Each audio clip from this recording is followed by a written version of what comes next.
It doesn't get more serious than death, and that's what Chad Daybell is facing in Idaho, now that his triple murder trial is underway.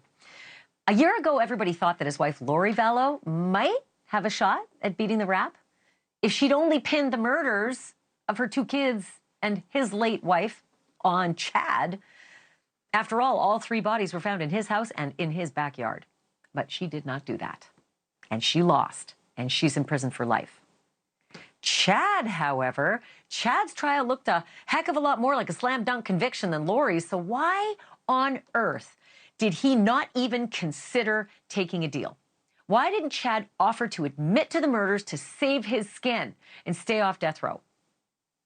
A source close to the family of Chad Daybell has told me why, and it's a bit of a stunner.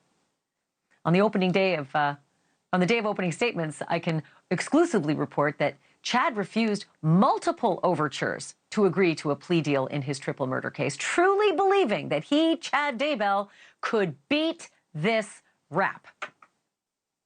And maybe one reason he believes he can beat this rap was that all along he planned to throw his beautiful new wife, Lori, right under the bus. And sure enough, that is exactly what happened today in court.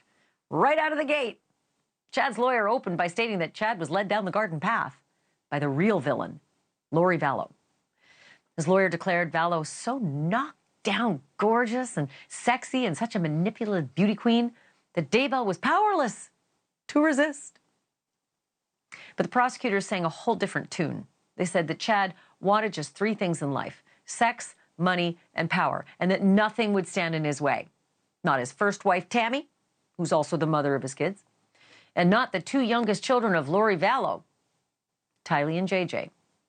Here are the opening salvos from both sides in court, and I want you to pay particular attention to defense attorney John Pryor describing how everything was fine with normal Chad Daybell until vivacious Lori Vallow arrived on the scene. Two dead children buried in the defendant Chad Daybell's backyard in September of 2019. The next month, his wife is found dead in their marital bed. 17 days after the death of his wife, Tammy Daybell, this defendant is photographed laughing and dancing on a beach in Hawaii at his wedding.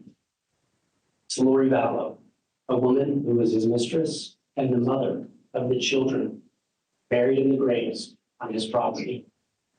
Three dead bodies. This defendant believed he had a right beyond the ordinary. When he had a chance at what he considered his rightful destiny, he made sure that no person or no law would stand in his way. His desire for sex, money, and power led him to pursue those ambitions. And this pursuit led to the deaths of his wife and Lori's two innocent children. So what we have is we have a situation where someone who's 29 years old, Chad Daybell, 29 years of marriage with Tammy Daybell, no discernible issues in his life. And then Lori Vallow comes into the picture, Miss Texas. You'll hear testimony about this beautiful, vivacious woman, very sexual person, and very manipulative. And she knows how to get what she wants. And she drew Chad Daybell into a relationship, and an unfortunate relationship, that Chad fell into.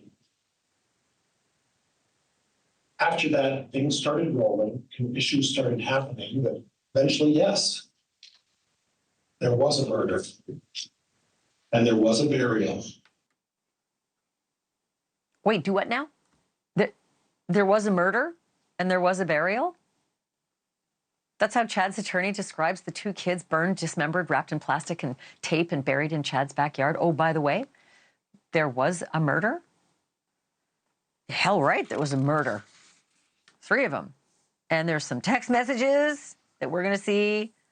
And there's some triangulation on phones that we're going to see in this trial that do not bode well for one Chad Daybell. Thank you for watching. Go to newsnationnow.com to find NewsNation on your television provider. And don't forget to click the red subscribe button below to get more of NewsNation's fact-driven, unbiased coverage.